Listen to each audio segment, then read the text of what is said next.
কেমন আছো? আজ বেশ কয়েকদিন পর আবার ব্লগ করতে চলছি। তবে আমি আজকে রান্না করব, এটা হচ্ছে বোয়াল মাছ। বোয়াল মাছ দিয়ে টমেটো দিয়ে বেগুন দিয়ে ঝাল রান্না করব, তাই তোমরা দেখতে থাকো। বন্ধুরা, এই যে আমি কেটে নিয়েছি বেগুন, টমেটো, পেঁয়াজ, কাঁচা লঙ্কা।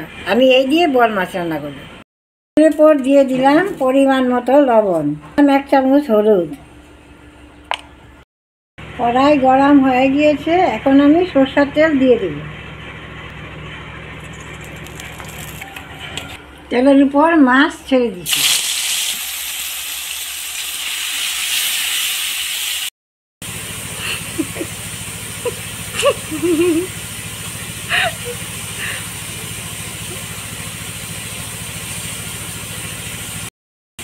তো এইটা হইলো ফুলুর জামাই, ফুলুর জন্য আইছে গড়ছে দেখি আইস দিল্লি গো। দেখ তোর জামাই আইছে ফুলু, তোর জামাইটা আইছে, ম্যাও ম্যাও ম্যাও করে ডাকতেছে। দেখ যা যা যা যা, ওই যে ওই যে।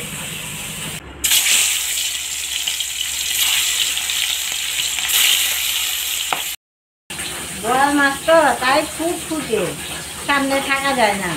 আর আমাদের পাশে বোয়িং হচ্ছে, কিচ্ছু বোঝা যায় না, শোনা যায় না, খুব শব্দ।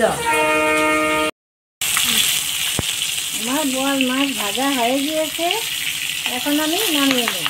মাছ খুব ফুটে, তাই আমার মেয়ে ক্যামেরা করতে খুব ভয় পায়। গায়ে আসবে বলে ও দূরে চলে যায়। একটা হেলমেট পরলেই হয়। এখন আমি মাছ ভাজা তেলেই বেগুন কয়টা ভেজে নিব।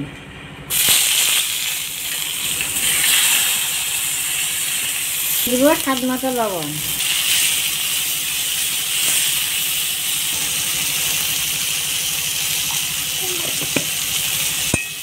দিয়ে দিলাম হলুদ, একটু পেঁয়াজ দিয়ে দিব, সেন্টটা ভালো হবে। আমার বেগুন ভাজা হয়ে গিয়েছে, এখন আমি নামিয়ে দিই।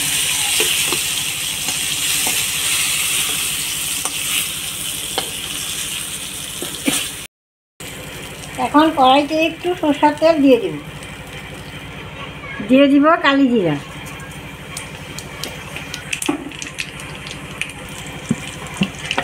পেঁয়াজ কুচি দিয়ে দেব,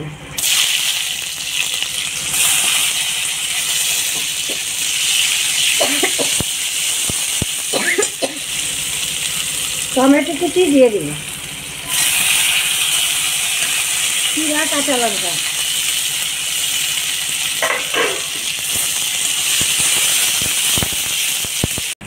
এটা হলুদ, এটা জিরা, এটা কাশ্মীরি লঙ্কার গুঁড়া, এটা শুকনো লঙ্কার গুঁড়া। এখন আমি সব কয়টা গুলে নিব। সব কয়টা গুলে নিয়েছি, এখন আমি দিয়ে দিই।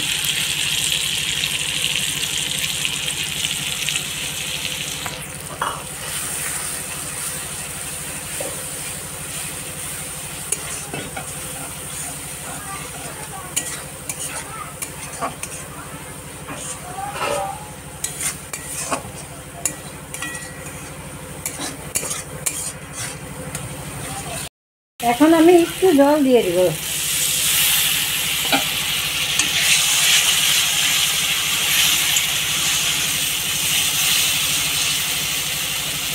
মশলা কষানো হয়ে গিয়েছে, তেল ছেড়ে দিয়েছে, এখন আমি জল দিয়ে দেব।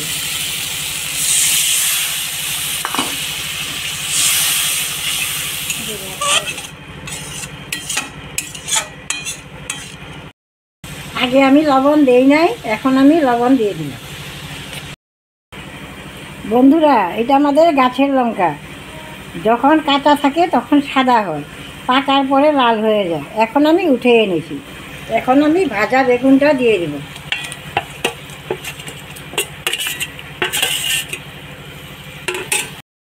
এখন আমি ভেজে রাখা মাছ কটা দিয়ে দেব। বন্ধুরা দেখো, আমার বোয়াল মাছের বেগুন দিয়ে তরকারি হয়ে গিয়েছে, এখন আমি নামিয়ে দিয়েছি। বন্ধুরা, আমি কম মশলায় তরকারি রান্না করেছি, তবে আপনারা ওইভাবে রান্না করে খেয়ে দেখবেন কেমন লাগে, আমাকে জানাবেন। আমার চ্যানেলটাকে সাবস্ক্রাইব করবেন, সাপোর্ট করবেন, আমার পাশে থাকবেন। ধন্যবাদ।